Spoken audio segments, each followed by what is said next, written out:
Hey guys, welcome to the first edition of Design WIP. If you're new here, make sure you hit the subscribe button. Design WIP is a collaborative event hosted by the members of Young Designers India. We get multifaceted creatives to present their work and share their knowledge with us. We also encourage students to share their work to get some feedback. So what you're about to watch is the first edition of WIP, and because it was the first, you'll probably see some lack of format and potential internet issues. I also forgot to hit record before we got started. So let me fill you in on what you missed. Prathamesh is a footwear designer. Was just introducing his presentation, and he was going to talk about some tips and tricks that he picked up during his footwear design journey. So without further ado, here is the first edition of Design WIP.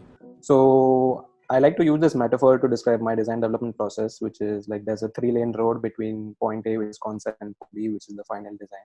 And these 3 lanes, they have like 3 different objectives. The first one being understanding proportion, the second one being understanding construction, and the third one is volume. So these 3 things, they don't come in any particular hierarchy or priority. They're equally important, and they run hand in hand and depend on one another essentially. So my process looks something like this in design development, where I'm just switching between lanes and validating one with the other. If I'm stuck in one, I move to the other, and that gives me more insight in the phase which I'm stuck at. So that was the more big picture.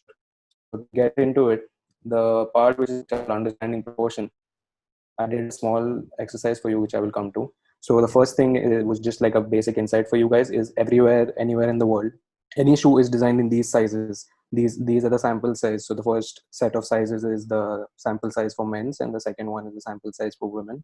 And yeah, this is what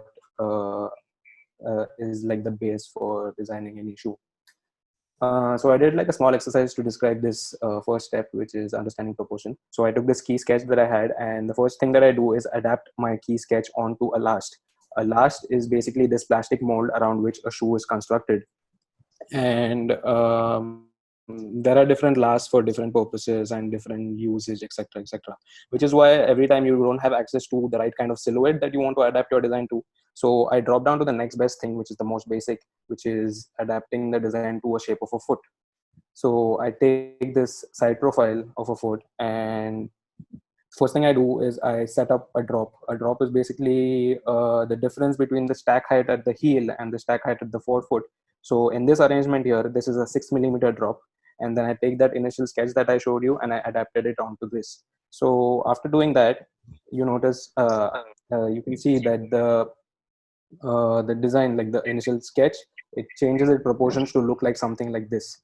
So this first step is to understand, to grasp in a bigger picture how the silhouette of the final design is going to look like, and then I work accordingly from there. And this is the first lane, which I call as the understanding proportions part. And then here on, you can develop it on Illustrator, and I would just millimeters, because you can control like the very minute details, like the thickness of the lacing, the thickness of all these grooves on the midsole, for example. You can even go as deep as controlling the stitching. And the second one being understanding construction. So by construction, I mean just how the elements and components interact with each other, what comes on top, what comes below, what overlaps, what doesn't, etc., etc. So the basic thing that I do is last tape up. Sorry for these Google images. I couldn't really procure images to show you guys that I was allowed to. And so I just wrap up a shoe last with masking tape, and I put my design onto that. I draw on that, and then I get insight about how to make this design more easy for production and also more commercially viable, and just getting a 3D idea of the design for the first time. So again, like I said, every last is backed up by a usage or a purpose. So it is not always possible to get your hands on the right silhouette or the right shape, more so when you're working from home like now. So again, I drop down to the next best thing, which is I take a shoe that I own, which may be closest to the design that I want to head into. So for example, if I were to design like a casual low top sneaker, I would take something like this, just draw my design onto it, and that could give me a basic idea of what it could look like and how the materials and parts could interact with each other. You could even go more deeper into detail, like drawing stitches, etc. And then after that, you cut it through the center and you lay it flat on paper, and this is what gives me this design asset in footwear design, which is called a shell pattern, which is what you see on the right here. A shell pattern is what the factory will need from you to essentially develop and stitch the upper part of the shoe. So the second lane gives me an understanding more about how the upper is constructed and just the overall construction of the shoe, which brings to the third part, which is understanding volumes. So I did another small exercise, which I call cladding and sculpting. So this is the shoe that I have, and you can see that on the midsole and the outsole part, there's like a lot of detail when it comes to chamfering, edges, grooves, and all these minute things, which may not be very easy to comprehend when you're working in orthographic views. That's another very weird part about footwear design, actually, that you're creating a 3D shape, and it's inorganic, it's organic, sorry, and it's asymmetrical, but all your files are orthographic. It's difficult to comprehend some shapes and volumes sometimes, and um, this is why I did this exercise. It's also helping you in other ways that I will get to in the later stages of the presentation. So what I do is I just take basic clay, like synthetic play dough, and I just slap it onto the shoe and just give it some shape and explore forms, etc. Like you see over here, the image on the right. I have put like the small lip detail to see how the shape of this midsole could be changed. In this image here, I just changed the outline of the heel to accentuate it and bring it more on top. This quick process just gives me like a 3D perception of what I'm trying to achieve, and it's better to see it in front of you on a solid object instead of a sketch. And when you're working with a modeler, for example, things like these could help you communicate your ideas even better. Sometimes sketches are really confusing for them, and you keep beating around the bush for a long time. And yeah, the potential is endless, and you can, like over here, I tried to use a toothpick or a pencil and just made some grooves and stuff. So you can really explore like many things, and it's a super fast and interesting as well. Like it gives you more hands-on experience on your own design. It's really interesting. I love this part of the process. To sum it all up, I just took some snapshots that I could from one of my older client projects to show what is the extent of it and how it helps me. So this was the final concept stage of that project, where at this stage the idea was only to communicate or hint what could happen in the design. For example, there will be a side panel with some cutouts. There will be a TPU part that runs around the heel and goes under the midfoot. It will be an asymmetrical lacing with a strap on around the ankle. So just hinting what could be in the design, not really defining what the shape is or what the identity is. This is where I stopped at the concept stage. Then I developed it more with referring to my mood board, also taking feedback from my client, etc., etc. And then this is the view from the final technical package on my Illustrator. Here at this stage, everything is controlled, like every thickness, every groove, every stitching, all the things of the lacing.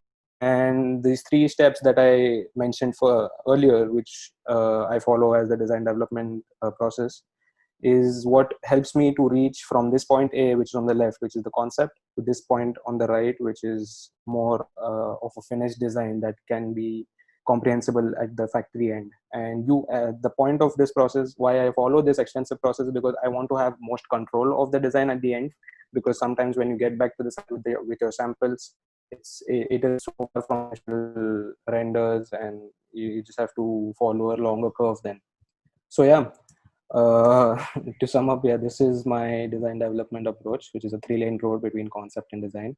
And thank you. I really want you guys to, if you get time, you could try it and also get back to me with your feedbacks on it, how it could be made better, or how it helped you guys also, probably. And yeah, we can have some questions if you guys have some to ask. Thank you. Hey, thanks, Prathamesh. This is awesome. Thanks for also being the first one to kick this event, which is sort of like the first one of the first event, which is insane. So and yeah, thanks for sharing a lot of good information. Yeah, for the viewers, if you have any questions, any comments, feel free to write in the chat, and then I can relay that information to Prathamesh so we can get into some question and answers. I have a quick question though. generally speaking, does this process apply to all sorts of footwear? Somewhere I feel like this could be great for shoes and stuff, but when we get into utility footwear, which might be, whether that's frontline workers or whether that's for a very geared specific usage like motorbiking and looking at the motocross shoes, does the same process apply to that as well? Or Yeah, I believe so. I mean, the example that I showed you, this shoe. So this is a biking shoe. Like this was a biking shoe project, and where I used most of the like this in this project, this third part, which was exploring with clay to understand volumes, was something that was really helpful because I could actually do this stuff, sculpt with the shapes that I had designed, and put it onto the shoe, and actually wear them and see how it looked on feet, and also probably go to a bike and see what is going to be of hindrance while in gears or things like that. So this is just to get like an idea of a volume, not really the material integrity. Like it doesn't have any density as Mhm. rubber or something, so it's not going to give you any insight on that part. But just to have an understanding of the volume, I think it's something that is easily going to play in your favor. Mhm. And just a quick question that popped up was from Joseph Pranay. He's asking, what if you don't have access to clay right away? What would be your way of exploring the volume plus the shapes? Would you Uh, 3D software instantly, or? so that's the thing. This is what I do to avoid going to 3D. I believe getting 3D into the picture at the very end of the design development phase, where I can communicate, like I can do this clay exercise and communicate it with my modeler, for example, and getting the modeler will then be able to probably understand what I want in a better way and also pitch in their end of the insights. But I don't so if I don't have access to clay, I don't jump into 3D. Yeah, if that was your question, I would probably I don't know, I would probably try to like crumble some paper and tape it around my shoe or something, but I would want to have that physical understanding of a volume in my hand. Have you ever done that ghetto step where people just tape up their own foot and then spend hours taking it off with the small hair stuck on the No, no, tape? no, no. So that's why my equivalent is to tape up a shoe that I own. It's a much less messier process, Mhm. and yeah, it has no pain involved. It also seems like you don't use much 3D, if at all. Is No, there a specific reason for it? Is it do you feel like there's pros and cons to that side? I definitely don't feel there are any pros and cons to being able to explore in 3D or not. I just don't do it because I take more time with it, and I'm not really good at 3D. So it becomes like a rather longer process for me. So I prefer to explore in these things which I'm more hands-on and quick with, and I can make decisions faster rather than just being more fickle-minded at the 3D end. Cool, makes a lot of sense. Yeah, I guess. But I think I mean, just to add on to that point, Mhm. when it goes into innovation, like footwear innovation, when you're supposed to explore like material integrity and just constructing different materials with algorithmic design and stuff like that, I think in those scenarios I've had to work very closely with people who have a very good know-how of 3D modeling. So on that front, if you are more comfortable with 3D softwares, it's definitely great to hone that skill even more. But there's no dependency on anything. I mean, you can go your own way. Yeah, I think that answers the question that just got asked by Prasad. He's asking, when does the 3D software part in footwear design come into play? I mean, and what you're saying is sort of the opposite, which is like a designer may not necessarily need to use 3D. So I mean, I had the thing is, I had convinced, based on my experiences, I convinced myself early on that I don't really need to depend on 3D myself. I could focus more of my attention on other things because I had modelers accessible. I was in close reach with them. I could just hop onto their desk anytime and just work with them. But if that was not the scenario, then I would have probably struggled on different ends. But I definitely feel being able to 3D model is another asset to your toolbox, and it's if you have it, I mean, hone it. If you, I tried to hone it. It's not like I didn't try it. I tried to hone it, and I was not able to, which is why I dropped it. Hmm. And so based on that, if you're looking at somebody who's really 2D heavy and does most of his ideation and even their final representation in 2D, there's a question that just popped in. Being a designer, how do we communicate our ideas to 3D modelers? Let's just imagine we have somebody who's really proficient on 3D. Are there any tricks, tips that you want to share with us on that? So again, I would rely on two things that I follow most of the time. Is one is sketching, and I would really perfect my skill of sketching in perspective, sketching cross sections mainly because that helps the modelers a lot, and just being able to communicate volumes on the paper with those, I forgot what that's called, man, those lines, form lines, for example, and just hatching or things like that. Contour lines, you mean? Contour lines, yes, Yep. that's the word. Cool. Or you follow a different process like sculpting or things like that. Awesome. It also depends on the modeler with you, actually. I think Yeah. each modeler has a different way of grasping information. So, Do you know where to find these modelers? so I mean, the cool part was like we came out from DSK, so there was like a big resource of digital designers over there. So, and even in ISD in France, like the digital designers were asked to become a part of the long projects. So, I mean, I could make friends with those guys easily. But other than that, I have no idea where to find a modeler. Like, I don't know. I'm like platforms like Fiverr or stuff like that. Probably, I don't know. Okay, cool. Well, thanks a lot for sharing the information. I guess just one last question I'll probably take from here. Any specific production related challenges you face which alter the sketch idea? Or maybe you can just talk about general production challenges. So when it comes to production, one thing that I really overlooked, and it was very naive of me, that there is a person at the end, like at the production end, there's a human who's actually translating your design into a physical object, right? And you have to really consider every situation or position that human can be in. So you have to make your file, your technical package, as easily comprehensible as possible without like an overload of information. You have to you keep yourself super direct so which is why I always work in millimeters to have everything under control. And most of my 2D views, like my tech pack, is as close as what I would want my 3D to be like, or want my samples to be like.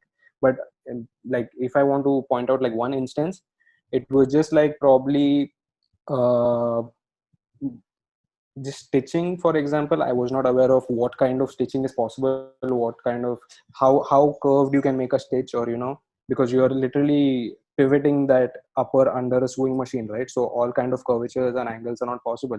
So that's when my mentor had told me that if you can draw a curvature easily in that arrangement, like if you can twist and draw a curvature easily, that is when you can probably stitch it easily. But if that's not possible, then you can't expect your production person to be able to stitch that for like 10,000 units, if you can think of that. Cool, awesome. I think I that don't know helps if a lot. this answer was really. No, I think what it says is that there are some real challenges which, without experience, you're not gonna be able to just articulate them, right? I mean, it depends on project for project. Again, thanks for sharing your work. There's a couple of questions that couldn't be answered, but again, if you're on Discord, you can reach out to me. If you're on Discord, Prathamesh is always around, and drop by the Footwear channel, drop by any of the channels, and he'll be more than happy to help you out. Cool, man. Thanks for sharing your screen. If we can get our next presenter now. I'm not able to stop sharing, I think. Yes, that's because I'm in full screen. Yeah.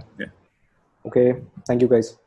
Yeah, cool. So I guess next up is who's next? Yash is next, no? Let me see if I can find Yash.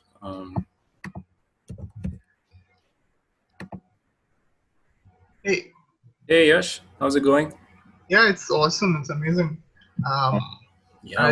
Why don't we go ahead with a little bit of introduction and then just jump into what you have for us today, and what are you expecting at the end of your presentation as well? Cool. Hi, I'm Yash. I'm a second year, almost to be third year, industrial design student from NID Andhra Pradesh. And the project I'm about to present is the first design project we had at college, but not really at college. We had it completely remotely here from our homes. So there were quite a lot of challenges involved throughout. What I'm looking for, like what I'm trying to do by showing you the project is just get some feedback, get some views about the take I've taken throughout my ideology over here. I'll share my screen. So the project, I had no idea what to name this. It's a tea bag cup, as precise as it could get. It is a tea bag in a cup. The theme of the project was simple, and behind the scenes stuff that went into coming up with the brief. And finally I selected the tea bag. And so the brief was this, that design a tea bag packaging that maximizes on biodegradability, transforms into a cup for ease of use, and provides a seamless tea drinking experience to the airline passenger. So the context here established was that it is going to be served in an airline. So why the tea bag? One of the major concerns I had with the tea bag is the excess use of plastic that cannot absolutely be recycled at all. It is a huge contributor to microplastics throughout the world. Not as so much in India, because we still prefer to make our own tea from tea leaves, but in Western countries, yeah, a lot of people prefer having tea through tea bags. Next, I found out that tea in airlines is served in plastic cups, and through research, I found out that 11 billion nanoplastic particles like they are let out into the hot water, and I misspelled a word here. Never mind. And yeah, tea is a major refreshment drink in India. Yet the tea that is served in airplanes, it completely lacks choice, and the taste is horrible. So through a lot of mind mapping and talking to a lot of consumers who rather have tea through tea bags and travel very frequently, I came up to a few solutions which were like, why can't we convert the tea packet into a cup, which would say cut off the whole use of the cup itself, and we can possibly bury the tea packet after drinking. So the materials have to be chosen as wisely to facilitate biodegradability.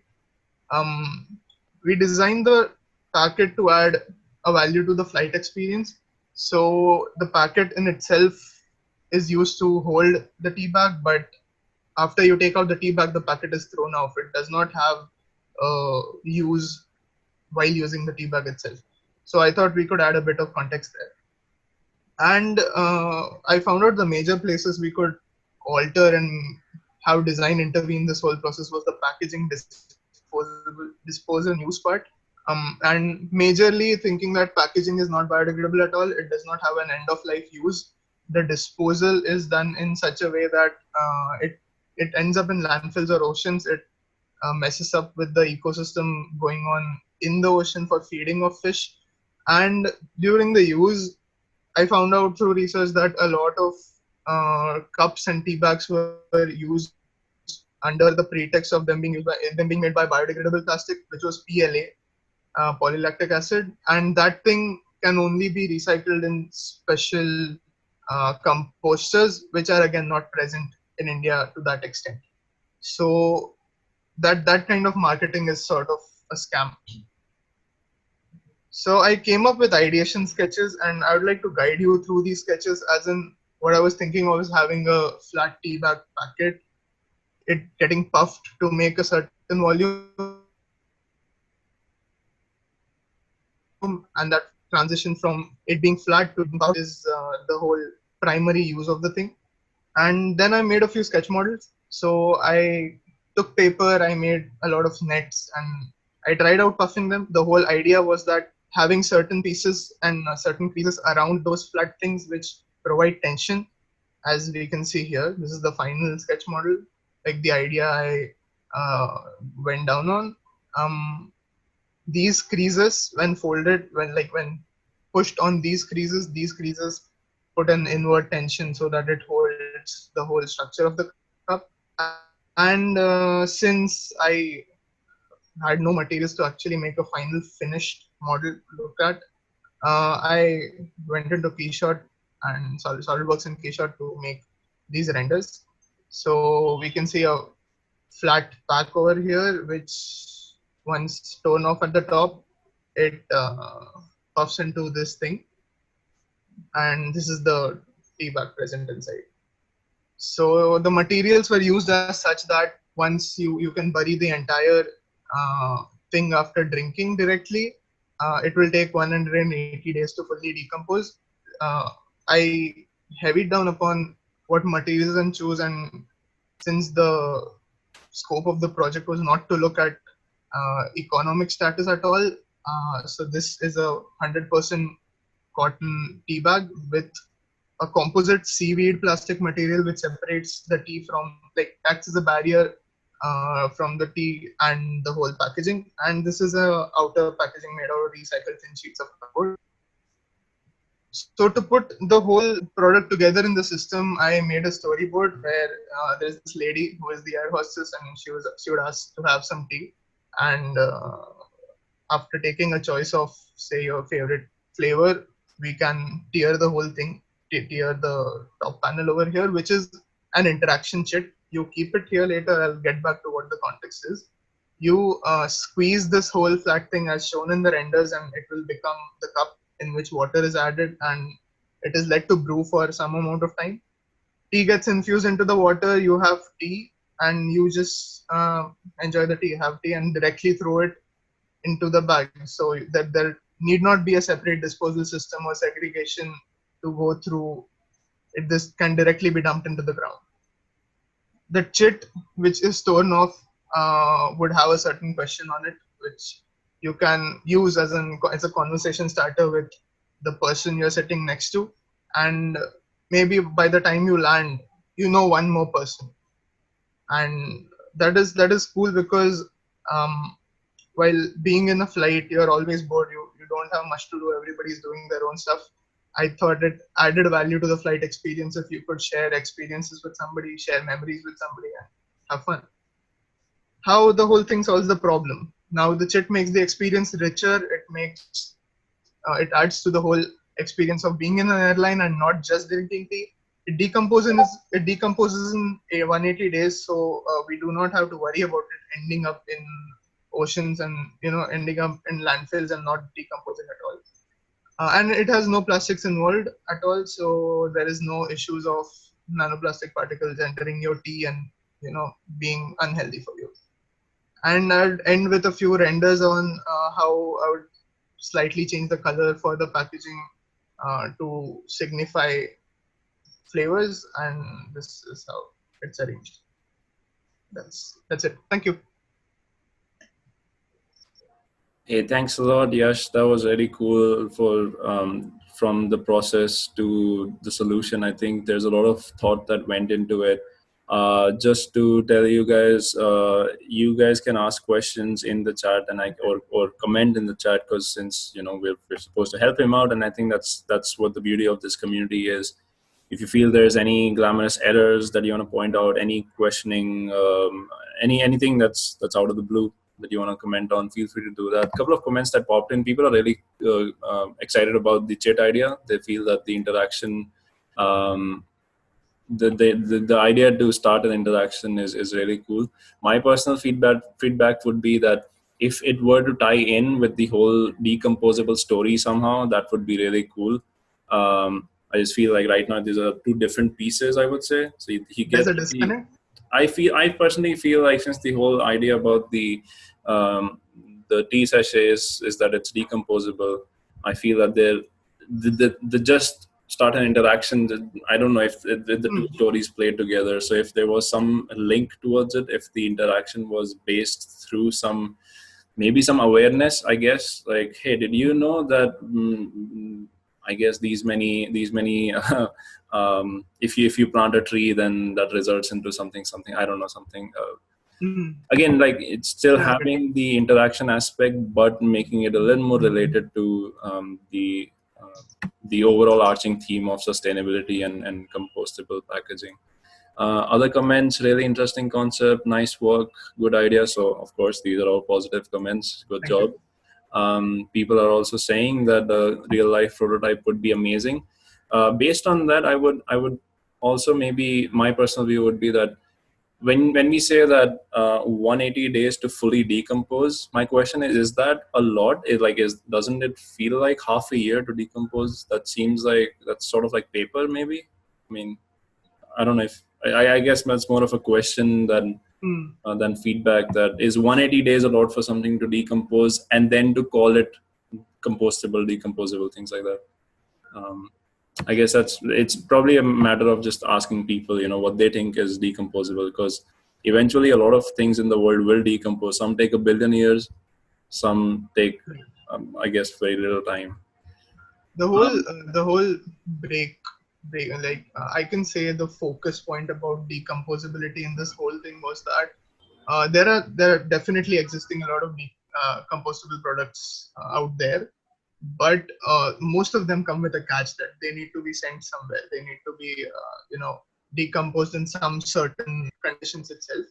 uh, Definitely 180 days being a huge amount of time, I personally feel it's my take that it's quite a huge amount of time, and it's definitely a start about thinking of how compostability is a part of the end of life of a product.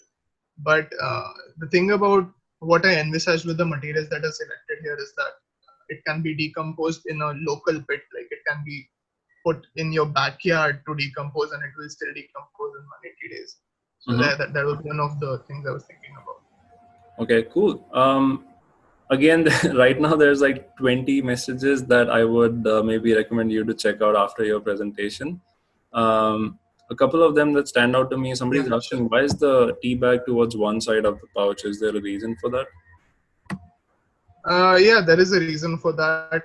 It being on the bottom will actually make like shift.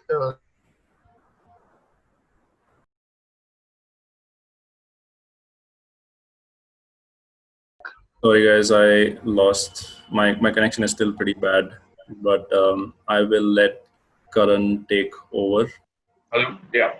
Hey guys, I'm Karan. I did my automotive design from DSK. I'd like to show you my project that I just worked on. I do 3D automotive modeling, mostly for the aftermarket customization scene. And yeah, I'll just let you see my process of how I do my 3D modeling, and then I can give you some tips on how I do my post production and my rendering, so you guys get an idea of how to probably set up a scene and lighting and everything like that. So I'll just share my screen. Yeah. So to start off, this was a project that I did for a Lamborghini from 1986. And the idea was just to emphasize it with a little more sci-fi and cyberpunk effects and looks, but also at the same time keeping in mind, if I have clients who approach me to actually build these body kits, so I have to keep in mind that I have to keep it as possible to get manufactured, because people who approach me usually come with wanting to build it with different materials. It can be carbon fiber, it can be directly metal, aluminum. So there are different materials that require different manufacturing process for these body kits. So I have to design it in such a way that it's possible to do that. So this is what you can see on the screen right now is the most basic structure that I started off with. You can see that the mesh is. You can see that the number of polygons in the mesh are probably less, and it's always better to keep it as less as possible, because then you can tweak it to your liking much more easily. The more faces and vertices you add, it becomes more difficult to manipulate, and you don't get a really smooth surface in the end. So this is everything that I modeled, but this is the basic polygon structure after I finished the design. So this is the front, and this is the back. So as you can see, most of the origin, I mean, it might look like a car to you, but I think over 80 of the car has been completely redesigned for giving it a modern effect. And this is what it looks like when the entire model has been subdivided, or you can say smoothened for the final look. So you can see that the number of faces have been doubled, or depending on what your settings are, you can double it or quadruple, like make it 4 times more. So it finally gives you a much smoother result, and you can, you should most probably do this only in the end, so that once you're satisfied with your final design, you don't have to make any more changes. So this is the backside. And again, like I have to take into consideration things like the engine bay and openings. Like if I can go back, I have to take into consideration like the door openings and headlight, headlight holders and housings and everything. Yeah, some detailed shots for 3D modelers in general. I can give you this tip is if you're doing poly modeling, I would like to suggest that keep your polygon mesh as clean as possible. Let them flow according to the body lines. And as you can see, for just modeling 2 miniature or very minute details like 2 bolts, it's not always easy to model something circular into a rectangular or a polygonal part, because in the end, the main idea is to keep a 4-sided polygon for everything that you do. So like learn some tips. There are a lot of tips and tricks that you can find on YouTube as well on how to integrate a circular mesh into a rectangular mesh. So eventually everything that you see around is a 4-sided polygon. And one more thing I would like to add is like, if you want your model in the renders to look realistic, the most useful tip I can give you is build it as if you're actually building the real car, like the details and stuff. So as you can see, like I've included the exhaust pipes and the radiators where they would be placed if it was actually being built. And if you're doing renderings for tail lights or headlights or just any lit product, what most people do is just apply a light material directly to what the housing would look like when it's glowing. But I would suggest don't do that because it looks very fake. Instead, when you're modeling, add a geometric piece like a cube or a circle, a sphere or a cylinder or something like that, and use that as if it were the bulb within the housing of the structure of whatever you're doing. It can be your headlight housing, it can be a regular bulb if you wanted to. But when you add your lighting to that, it gives out a much more realistic effect. So just like that, give much more detail as if you actually be building it with the hierarchy of structures like it would be in real life. So like the exhausts I added and the radiators and all. Now, it depends on how detailed you want to make it. I don't add every single detail because I know that in the render, most of these inner structures would just be blackened out. So I don't even bother adding more detail than I need to. And this is just I'm beginning to show you my process of how it started and how it ended. So this is the very first thing that I do is this is the base model of the stock or like the car as it would be. And I deleted everything that I don't need. Again, like if you have a preset vision in your mind, you should already know what you don't want.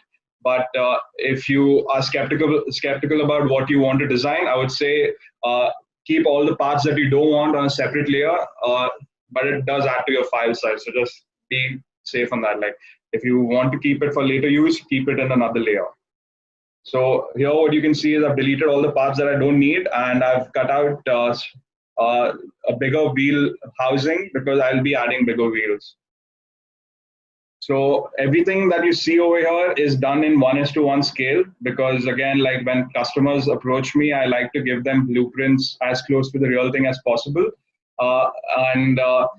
what it lets me do, I work in inches. It's best for me to work in inches because I can give the customer as close to like less than a thousandth of an inch level of detail. Like it's that close to accurate scale as possible. So here, the first thing I do after cutting off everything that I don't need is just add the wheels. Just get a placeholder, like as a placeholder, I know, what to build my design around. And again, like keep like when people in body shops and everything customize cars, there's a certain limit to how much you can widen cars. You can't just go wide because it looks good, or go extreme because your sketch makes it look really good when it's wide. There are certain parameters to how much you can widen your car. So like depending on what your client gives you or what your own personal vision is, if you're doing a personal project, I would say keep it as realistic as possible. So from that to this is everything that I've added. This is the final structure of the car with all the body kit pieces added. And here is everything that I modeled. Like this is the final body kit without the car itself. So as you can see, it's like more than 80% of the car has been completely redesigned for the final product. And yeah, these are some 3D modeled studio shots. Like when in the 3D software that I use, like these are very simple shapes, but trust me, I would recommend you practice lighting with simpler layouts. And if you don't really have a powerful computer, don't try something with heavy lighting because it can really slow down or damage your computer's performance like drastically. So as you can see over here, this might look like a simple 6 or 5-sided garage or whatever with just basic rectangular shapes, but with the each like with the increase in light sources, the render would take ages to render. And this is a much more simple layout, and like I take inspiration from like what do you say, like actual photographers, what kind of studio setups they use, and just replicate that into 3D, because then I know that the lighting worked in real life, so it kind of works. It will definitely work in KeyShot or whatever your rendering software you're using. And now coming to the most fun part, but the most time-taking and the most frustrating part, the rendering and the post-production. So let me just walk you through what I do after the model is ready. So these are some detailed shots of the bare naked carbon fiber that I wanted to put on the car. And yeah, a lot of tutorials probably just show you to make a simple carbon fiber layout and apply it in your material list. But what I did was I needed something that I could scale accordingly. I needed to give it a much more realistic look, as if it was stained, or it had been used, like the car had been on a racetrack or something. So what I finally achieved was this this layout where the carbon fiber is placed as the base layer, and then I add an opacity layer of like smudges, like a PNG of some smudges on top, so that what part of the carbon fiber that I want to look more rough are visible throughout the opacity layer, and what are clean are the invert, like the opposite structure. So this is what I did with the lighting and the carbon fiber effect. And again, like coming to composition, you really need to focus on like what feel or vibe you want to go for in the end. Since I was going for a more sci-fi effect look, so I need to place the car in such a way, or like build an environment in such a way that it gives off that vibe that it's in like out of cyberpunk or like Blade Runner or something like that. So I give it this bluish cool tone in the end in post-production, and everything that you see, like the lens flares and the bloom effect and everything, is done completely in post-production. Again, you can get these effects on Google, or just search for PNGs. You can get them very easily, and just know how, like just eyeball it in the end. I would say like how you want to compose your image. So like you can see the lens flare effects really add like the luminary effects that add like as if you've taken the photograph in like in real life. And here is one of the detailed shots of me trying to show that the paint is wearing off the carbon fiber, which naturally happens for race cars when they do endurance racings and stuff. The paint wears off, so I really wanted to give that effect. And yeah, so you can see here that the like this took a lot of time to render because I had to make sure that the paint made it look like it could stay between the grooves of the carbon fiber weave.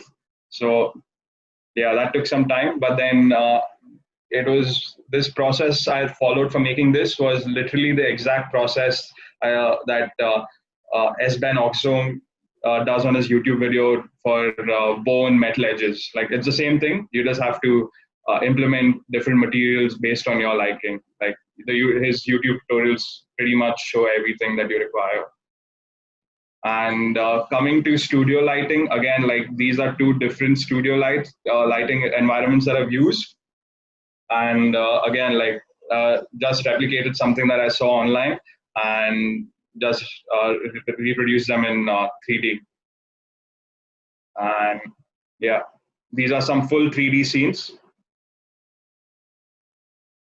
And these are some integration shots. Again, like I wanted to give this particular image a more retro vibe, like as if the car was back in, like this shot was taken back in the 70s or the 80s or something like that.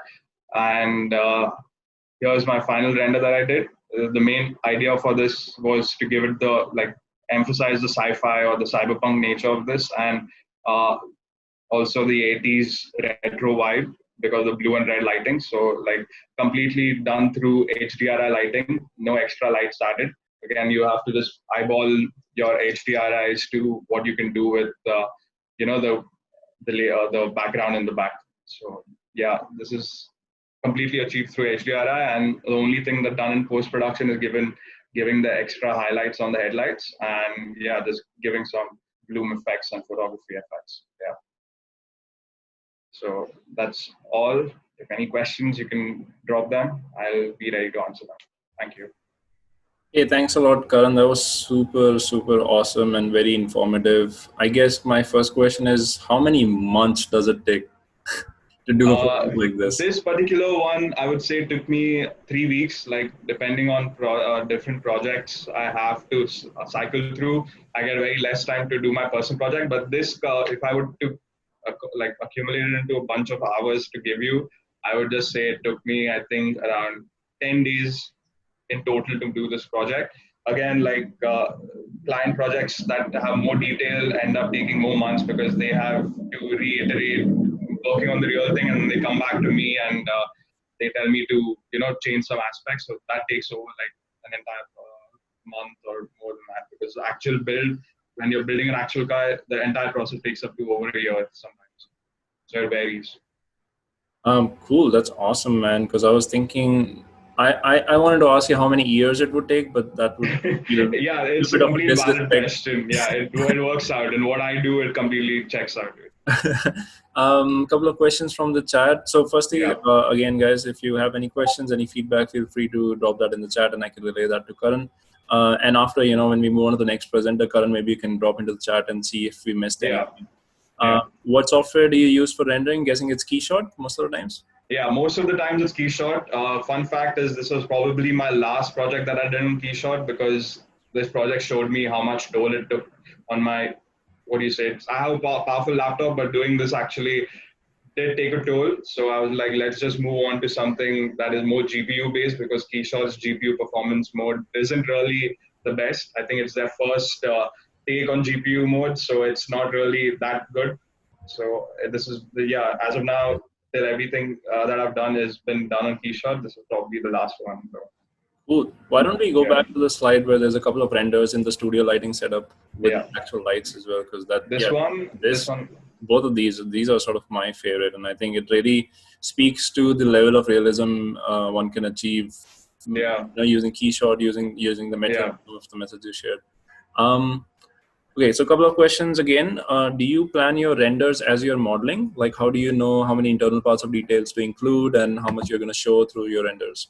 Yeah, absolutely. Like depending, like this was a project that I really wanted to emphasize on the details and how much time I put into it. So I do take more time and like I said, I model the details as per what the project requires. If somebody just wants external renders, like some people approach me, they just want to visualize what they want to modify their car like, then I don't need to put any interior details or any inner details, just exterior stuff. So based on that, I don't need to create a 3D environment and uh, glamorize it so much through the renders. I just use a basic HDRI and some backplates that I find on the internet to yeah. So coming back to the question, I completely do decide what the final render should look like before while modeling itself.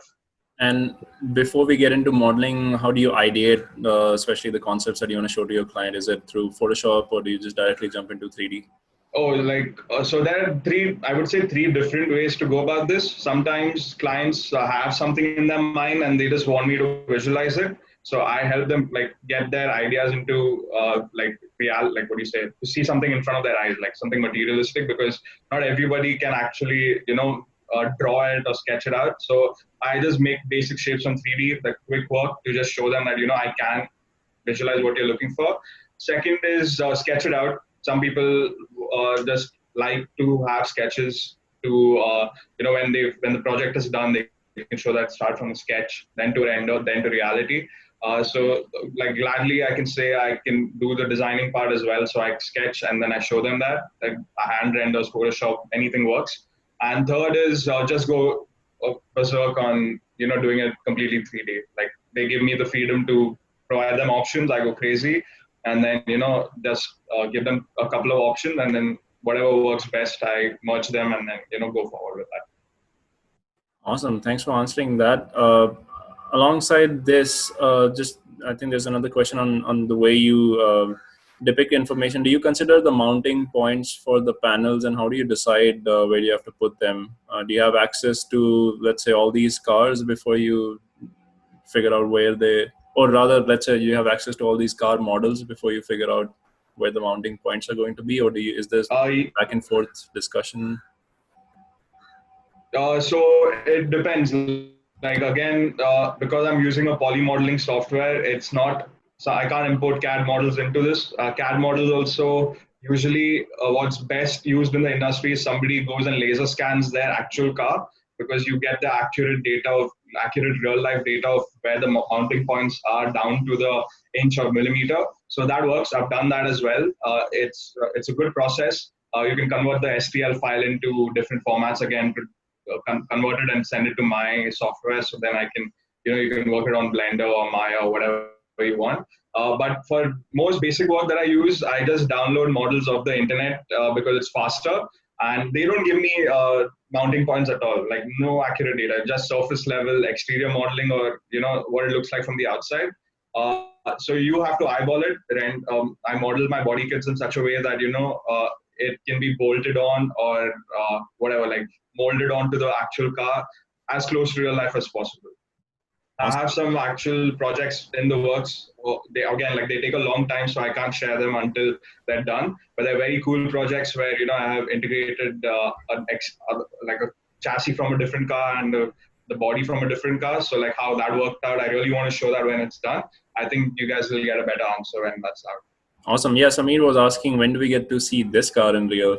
I mean, like, yeah, dude, find someone who wants to cut up a classic like this one and, rebody it completely in carbon fiber. I'm sure there are people who, like, because like a lot of artists now put out crazy work on Instagram and all. I'm not losing hope. There will definitely be someday one guy will come up to me and, want to build this. No doubt. Cool.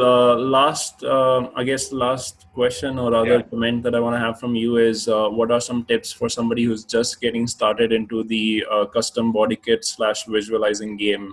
And after this, you can look at the comments and when the presenter is on, sort of answer those.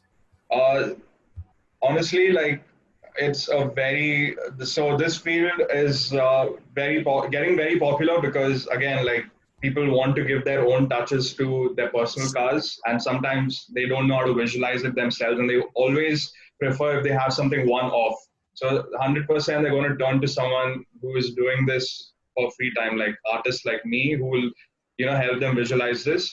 So if you're really starting off, just download free models of the internet where you can get and practice. With poly modeling is the easiest you can do. It would be really helpful if you're doing it through CAD, because it's much better. You get directly into the game then. A lot of customers ask me if I do CAD myself, if I'm actually in the process of learning, so that I'm a one-stop shop for them, from designing to helping them do the CAD work. I want to do that. But like poly modeling, should just download free models of the internet. A lot of tips you can find on rendering and modeling on YouTube. Pretty much everything that you want is there over there. I did it like that. I had 4 classes on Maya given to me in college, and the max I had to do was to model an AC remote, which was just a box. So it's later on, it's all up to you on what tips, like what you pick up throughout the way, because there are a lot of things that people do differently. And like you can say that eventually it's all what you will learn. Awesome, man. Thanks a lot for that. I think it definitely, I think looking at the kind of work and the quality of work, and knowing that what your age is and how when did you graduate, I think there's a clear disconnect, because the work just speaks for itself. It just feels like somebody's been in the game for so many years doing it and comes out of experience. But I know that you're probably my age or even like younger than me. Yeah, dude, I'm 23 as of now. I started doing this last year, and I was surprised at how quickly people caught on to liking my work. And I don't want to flex or anything, but this helped me find out what I really wanted, and this led me to eventually drive a Mustang. So just be confident in what you do. Just figure out what you're actually liking, and eventually in the end, visualize your work really well, compose it really well. People will like it regardless of how much detail is in it or not. Yeah. Awesome. I just also want to mention for the viewers, Karan's always around in the Discord. So if there are any questions, if you want to have a discussion about anything, he's always there. He's sharing work in the Share Work channel as well. So feel free to interact, connect with him. You drop anything in the transportation design server, I should mostly look up on it, and I can hit you up whenever you have any doubts. No problem. CGI server should also do. Perfect. Thanks a lot, Karan. Thanks a lot for sharing. Yeah, thank you. And I guess thanks to the viewers as well who've stuck around. We've done with 3 presentations. We have 2 more to go, and the next one, I think we're gonna have Apurva present his work. So I'm gonna get him on screen now so that he can introduce himself. And I think his presentation is more on the let's get some feedback for his work. Let's get some thoughts on his process as well. So again, drop by in the chats if you notice something, if you wanna comment, question, anything. So Apurva, over to you. Yep. Can you hear me? Yeah, you're up. Hi. Thanks, Sushant, for having me here, and I'm really excited to show my work. I'm Apurva. I'm from Strat School of Design. I'm currently in my 3rd year. I just moved to 3rd year, and the project I'm going to show is I did at my year 2 end as a summer internship project. I mean, it wasn't exactly an internship. Due to these times in COVID, the internships were not possible, so our school decided to compensate for that work in the form of a summer project. So, hello guys. So the work I'm going to show you is in the context of COVID, where we were given a brief that restaurants nowadays that offer a premium experience in their food, service, presentation, and environment, they now face a challenge in bringing this experience to their customers at home. So our brief was basically to design a takeaway solution that offers a premium experience. And the restaurant I chose to cater to was Miso. And before I go into what I've done, I'd like to tell you what Miso is about. So kind of diving deep into the brand values of Miso. Miso is an exotic Pan-Asian restaurant, which is really inclusive, accessible to all, and offers a casual dining experience. And I sought to identify opportunities in where in the context of the user journey, where he's ordering, And I thought this is where I think Misu could make a difference. So this involves not only the food, but the experience around food, right from the pre-ordering to the post-meal. So the pre-ordering is the part. Okay, I'm sorry for this. Okay, so pre-ordering is the part where the user expects the restaurant to be proactive and make the user feel the presence of the restaurant. Ordering is where the user wants to spend the least time and he wants it to be really simple and straightforward. Post-order is the part where he needs a little reassurance, trust, and the respect of time. Meal pickup was something which we didn't cater on because surprisingly Misu actually came into picture, and the head of the logistics and hospitality approached a school and he told, okay, he's interested in what I have to say and show him. So the major crux of the project later shifted to packaging, and that's where I started to focus on the part from pre-meal to post-meal. So the pre-meal is where we wow the user with the unboxing. Meal is the part where we keep the user engaged with the restaurant and the brand. And the post-meal is where you shape impressions, get feedback, and make memories with the restaurant. Also, not to discount the fact that real life insights kind of set a ground reality. So I talked to some people, and these are some of the comments where they said they want to feel the presence of the restaurant even when they're not there. One of them said they like to be wowed. Some of them said that I like familiar. I like going to places that I'm familiar with. And some said that quality is not a virtue when I go there. It's a given in premium restaurants. And I also got feedback from the service provider side where they said that serving temperature matters to them, keeping the user engaged matters, and making a user a part of the process matters. So kind of translating those insights to physical details, I came up with 3 axes. One was accessibility. So how do you make something accessible in terms of physical packaging? So it's something which is approachable, something which is friendly. And how do you make something friendly and something which invites interaction? So I thought maybe soft forms was a way of doing that. Then I thought, how can we invoke that feeling of trust, and how can we ease the mind of the user in this context of COVID? So I thought maybe having layers of packaging within and having some stickers and taking inspiration from what already exists is what gave me that inspiration. Having deciding the color material finish, how can we be more sustainable yet provide a luxurious experience? So the pastel base with pop colors is something which Misu represents. So this is something taken from the brand book. And also the goal was to be sustainable here. So biodegradable materials like bagasse and molded pulp are to be used, and tatami textured mat. Some graphics which can bring the sense of the brand are also picked from the brand book of Misu, and which the users can relate to when they're not at home or when they're not at the restaurant. So I present to you the first money shot. Yes, it is a packaging, and I'll be talking more about it in the further slides. So the reference to the culture. This packaging takes inspiration from the icons of East Asian cultures, such as the Zen gardens and the traditional bento boxes. And coincidentally, Misu itself means ripple. So I thought a subtle way of showcasing the brand language here could be really helpful. Also, I thought that the logo was something which could be embossed at the bottom of the box, because you already know where you're ordering from. And this is the colorway, the pastel base with the pop colors. This traditional stacking structures is translated to the packaging here, and using natural materials as inserts to separate different kinds of items of food.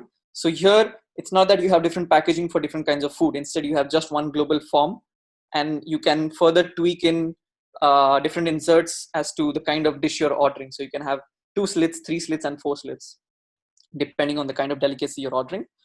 And hospitality is something, it's a part of the restaurant experience that you don't want to miss out on. And incorporating essential accessories such as chopsticks and sauce was something which could add to the experience and elevate it. Allowing to create a designated space through table mats was something I thought could be really interesting, because it kind of gives a premium experience to the user, and it doesn't get over there. Once you're done with the food, the mat is textured like a perforated mat, which you can use to make origami. So once you have the food, you can make origami and you can keep it there. This solves the purpose of the restaurant kind of making the user feel the presence of the restaurant, wherein once you're done with the food and you make the origami, after 5 days, you just look at the origami and kind of reminds you of the restaurant and like, okay, yeah, I dined at Misu and I want to go there again. So that's one touch point that I touched through this perforated origami mat. the trust and care, having one more layer of band that kind of goes around the whole assembled structures.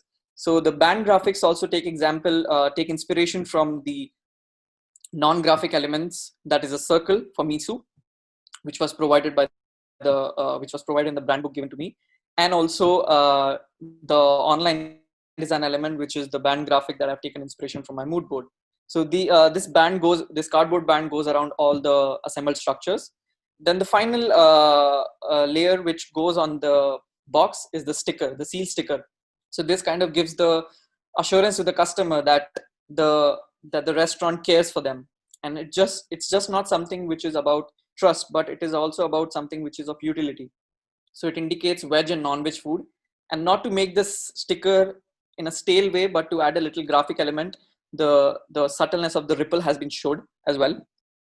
The final layer is the paper bag with the welcoming and playful tags with a Japanese cat on it. The whole idea was to essence the Japanese culture here. So once you're done opening the package, you can keep that in the form of a bookmark, and or maybe use it as a multi-utility, not multi-utility, but something that you can keep with yourself as well. And this is how the whole structure looks like when it's all together. This is how the boxes look in an environment. Also to say that it's aptly said that food brings everyone together, but here Misu brings people together so that they can have food, which is the beauty of it. And to talk about the production process, this is something which the Misu people were actually interested in, and they wanted to actually manufacture it. But seeing the situation of COVID, I think it's going to be delayed a bit. Of course, there will be questions regarding the thickness of the how it's going to be press molded and how the thickness of the bagasse shall be. So this is something that I still have to work on. But this concept is definitely open for improvisations and after the feedback I get. So thank you so much. Hey, thanks a lot for sharing that, Apurva. A lot of good process, a lot of good work. How long did that? How? So you said this was a part of an internship slash, I mean, a project that you did remotely. How long did this whole experience take? This was like a 4-week project, I would say. Mm-hmm. It was a 4-week project. I would say like a month-long project, and the brand actually came into place after 2 weeks. So I had done like a hell lot of ideations and a hell lot of research around the pre-meal to the post-meal part. But when the brand actually got into place, everything kind of got cornered into the packaging as where they actually wanted something in real. But definitely they liked the idea of the origami mat, and they wanted it to incorporate it in their brand language as well. Okay, cool. So a couple of questions that popped in. So firstly, good job on the presentation. There's a lot of people who are commenting on the nice flow of the presentation, the idea itself. So people are excited about that. Saurav is asking, cool stuff, Apurva, though I didn't get how this fits into the COVID context. I think it was more about the fact that you had to remote work for them, and then this collaboration was remote, and not really to do with delivering during COVID, or was it?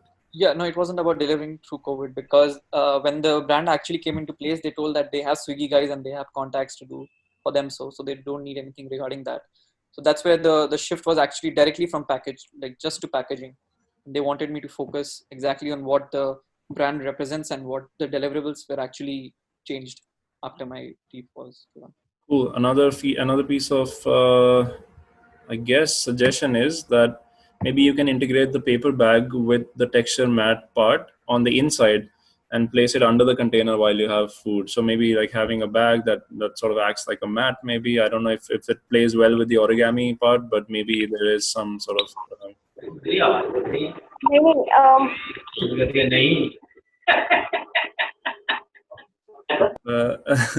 one sec. That's new. Is that on your end? No, that's not me. I think it was Supriya Kumar. Apologies. Yeah, just in case if you haven't muted yourself, please do so. Another quick feedback, or rather question: did you study their menu in the ideation phase? Because the characteristics of dishes might differ. Yeah, so that was a question I was actually expecting, because if it's a steamed dish like momos, it's gonna just become more soggy. So I kind of missed out on that, where with the inserts you can actually tweak or cater to the different kinds of food items. Like you can have a mesh underneath. So that's something I actually have to improvise and work on. So that's actually a nice point. I'll be taking care of that. Okay. Last question, and after this, maybe you can go through the chat and see if I missed anything and if there's anything that can benefit you. So the question is, how much do you imagine your design to change or dial down because of cost going forward from here on? So I don't know, the materials that I use are pretty much going to be the same, but the thickness and the details as to how thick the lining of the lid is going to be, is it going to be actually, are we actually going to be able to, because right now it looks like a thick plastic lid and not like something bagasse which you can actually press mold that easily. So those are some little tweaks where the change in the structure, it might differ in chamfering or something, but as far as the subtle details like the ripple or the embossed logo at the bottom, I think it's going to stay pretty much the same. Mm-hmm. Cool. And from my personal end, I think my only feedback would be that if we can enlighten the visuals on the presentation side, that would, because it's a client project as well, right? So I mean, of course, some clients have good imagination, so they can take these visuals and figure out what you mean. But sometimes maybe it helps to go the distance. Maybe not so much as Karan did with his vehicles, but just pushing it a little further in terms of visuals that can potentially gather a little more surprise factor than, just straight up stick to the point. So having, I guess, inspiring visuals is probably what would enlighten this presentation a little bit more. Anyway, Apur, thanks for sharing, and thanks also to the guys who are watching, who stuck around for so long. We have one final presentation. We have Saurav presenting. I'm just gonna unmute him real quick so he can join in. But yeah, Saurav has been a part of the community since day one, which is crazy, and he's been a lot of help to bringing this whole server together. So thanks a lot, Saurav, for helping out and presenting. And over to you. And also, last presentation. So make sure there's any questions, there's any feedback, you drop in, and let's go. Yeah. So hi everyone. thanks for sticking around till the end. And I'm Saurav Vaishnav. I'm a product designer from Ahmedabad, and today I'm going to share with you a project which I am working on currently along with Thoughtshop Foundation in Kolkata. And I'll just be referring to my notes here. I hope that is okay. Just had an online jury this year, still not used to this. So yeah, along in this presentation, I'm also gonna touch a little bit upon the power of games and how games are useful in driving real world social impact. Thoughtshop is a design-driven organization. It develops social communication strategies to discuss issues of gender equality, child rights, etc. in backward or marginalized communities. These strategies are often deployed in the form of games or toolkits. And those of you who want to know more, I have written about my work experience at Thoughtshop in the testimonials channel in the server, so you can look it up. And so yeah, coming to why games and how games are effective in driving social impact. Well, working in the social impact sector involves a lot of discussions and spreading awareness among backward communities about issues such as child rights, gender equality, etc. And games really make these difficult issues easier to approach. So games are for experiential learning. This means that they create opportunities for learners where they work through structured experiential sequences within the safe setting of an imagined reality. So by going through these simulations, players imagine outcomes and reflect upon their choices. And what this does is that it trains people to deal with challenges which they are going to face in their real life. Secondly, games are learner-centered. So games are flexible and they employ different methods to convey the same information. And thus, it allows learners to work in their own style and at their own pace. Games are user-friendly. So games use a lot of engaging elements such as graphics, colors, etc., which make it really exciting for the learner. I mean, we all know how we used to dread the experience of learning from textbooks in school. So I guess you know what I'm talking about. Also, a lot of these social workers who engage with these communities are not experienced trainers themselves, and hence games really empower these barefoot trainers to be more thorough and more efficient in addressing these difficult issues.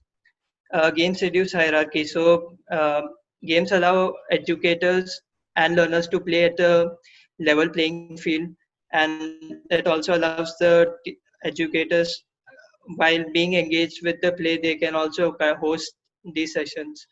And lastly, games make it easier to discuss sensitive issues which are not really spoken about with openness.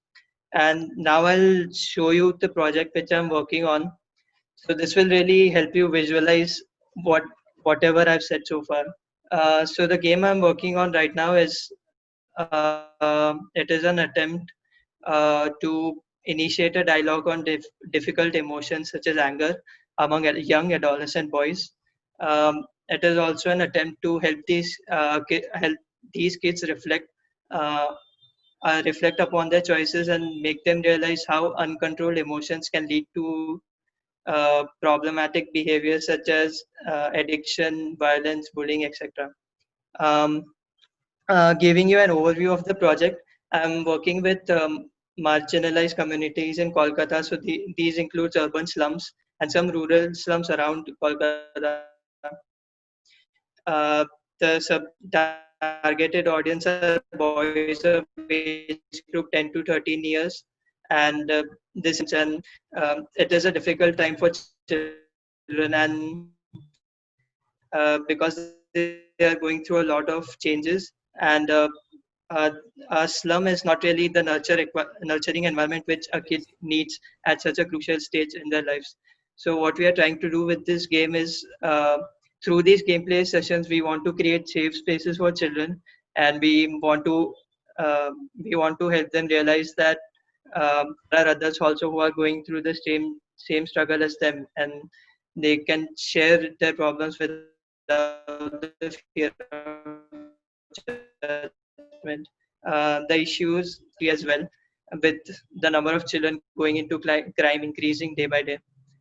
Uh, so this is the game setup. This is what it looks like with all the components. Uh, so the game is set on a treasure island where the players are adventurers on a treasure hunt. Every player has a health bar of his own, and each player loses or gains points based on the choices they make in the game. The movement of the players is based on the roll of a dice, and there are also a set of challenge cards. Now, these are important. These are a set of challenges which use metaphors for real world threats which these children face. So, for example, a bully in real life is represented by a pirate in the game. And hence, by doing this, we have created an engaging world for the children to be excited by, and also at the same time, while they role play in this world, the challenges which they are trying to overcome mirror the challenges which they face in real life. And this essentially trains the children to build foresight, and it also helps them to reflect on their choices and act wisely in real life high pressure situations. So I'll briefly explain the gameplay itself. I won't go deep into the game mechanics. Um, and also, by the way, I would like some feedback on how I can improve my storyboards. So, yeah, so given any scenario, like you saw here, given any scenario where a pirate or any other character is approaching you with an offer, the first move that you do is either to accept or reject. And for every correct choice you make, uh, uh, you stand to gain a point, and you may also reap some benefits later in the game.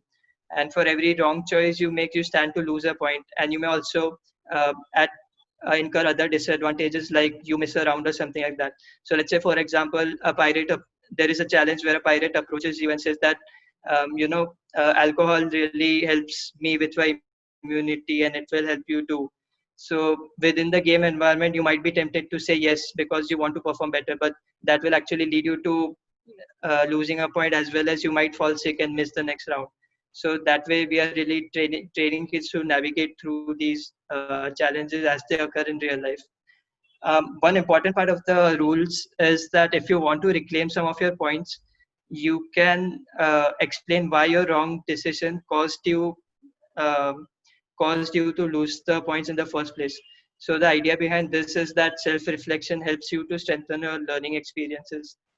Um, uh, so yeah, the players gain or lose health points on their health bars as they progress through the game. So the person with the most filled health bar, or the person who fills it the first, wins the game. And finally, any disagreements on the game, since this is all very discussion oriented, is handled by the game facilitator, which I mentioned before is a social worker from the community itself. Uh, so I'll quickly give you an overview of the game components. So this glider I didn't mention before. This glider is actually a game mechanic to start the game. So you, or I guess many of you will be familiar with PUBG and like how the game starts there. You sort of parachute onto the map. Here it's somewhat similar. You stand at a distance from the board and you throw your glider onto the board, and wherever it lands, you start your game from that point.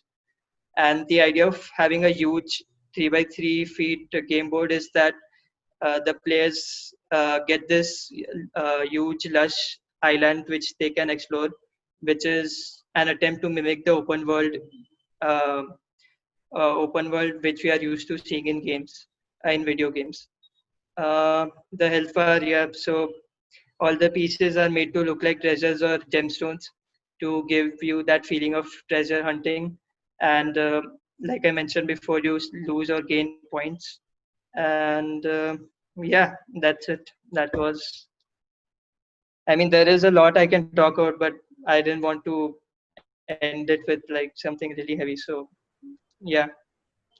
Hey, Saurav, thanks a lot, dude. This honestly, I think I love this presentation the most because it tackles such a real issue and it feels like you had a blast doing it. And I think just looking at the solution itself, and I mean, what I really like from, I mean, again, that's just my personal feedback, but what I like when I look at this is that it's always optimistic. I mean, we're trying to solve a real problem, but it's done in a very optimistic manner. It doesn't go to the depths of what is wrong with the world and what could be medically solved or not. We don't talk about the negative stuff, but more focus on the positive stuff, which I love really.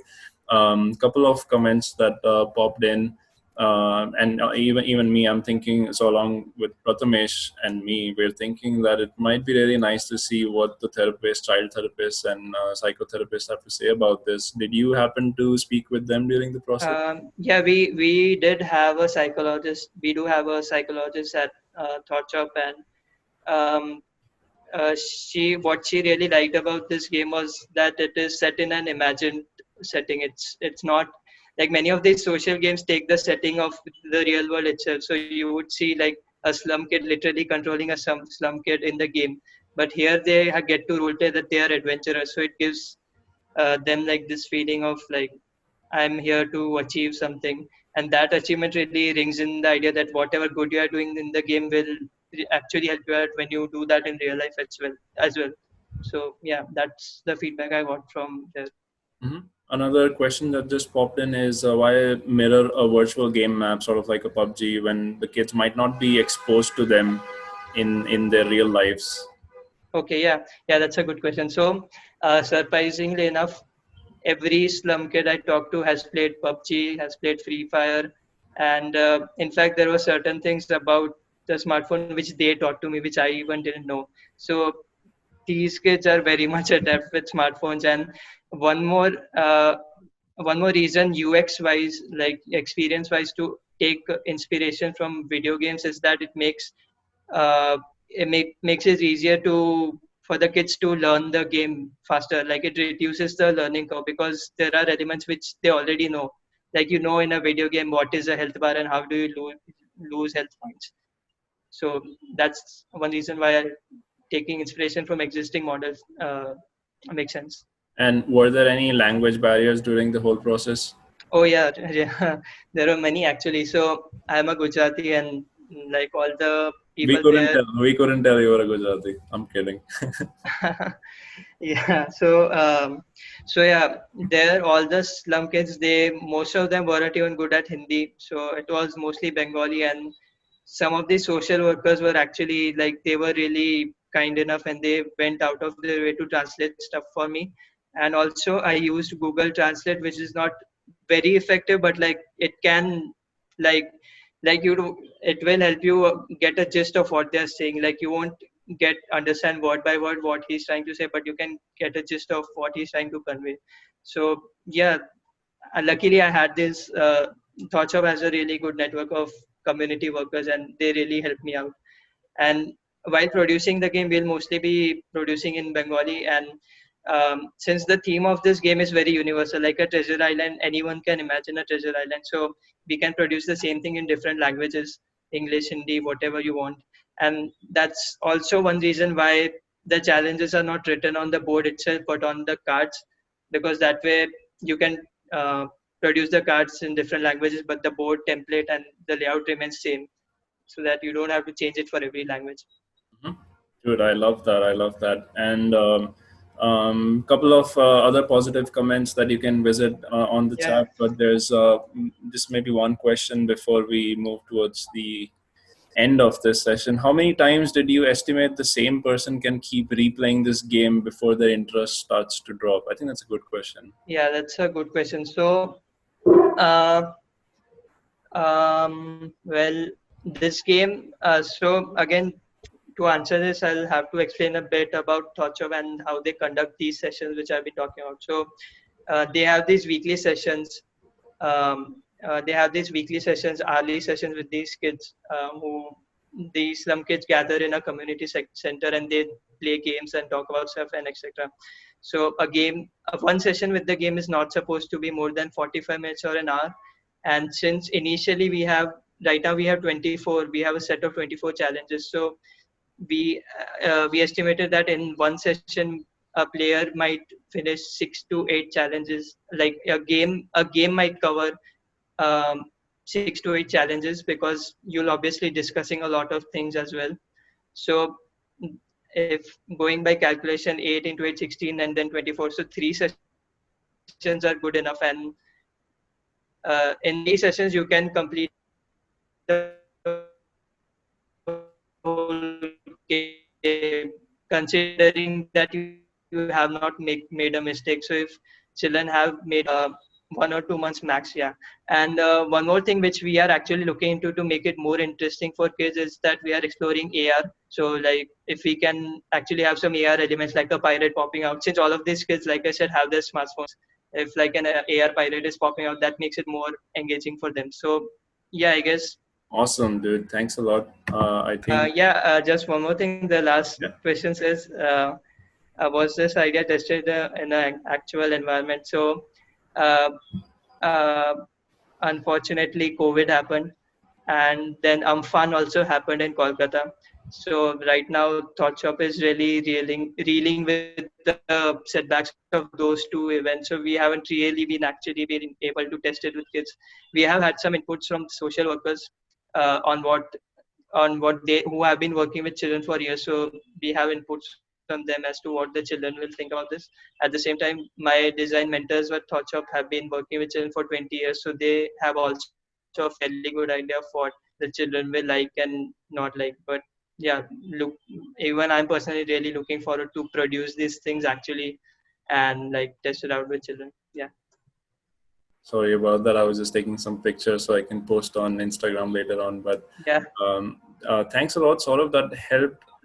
I think definitely showcase that how design can be applied to many different real world problems. And like I said before, I love the fact that it wasn't pessimistic. It wasn't sad at all. It was just happy, fun, and very optimistic. So I think that really goes to show how well you can.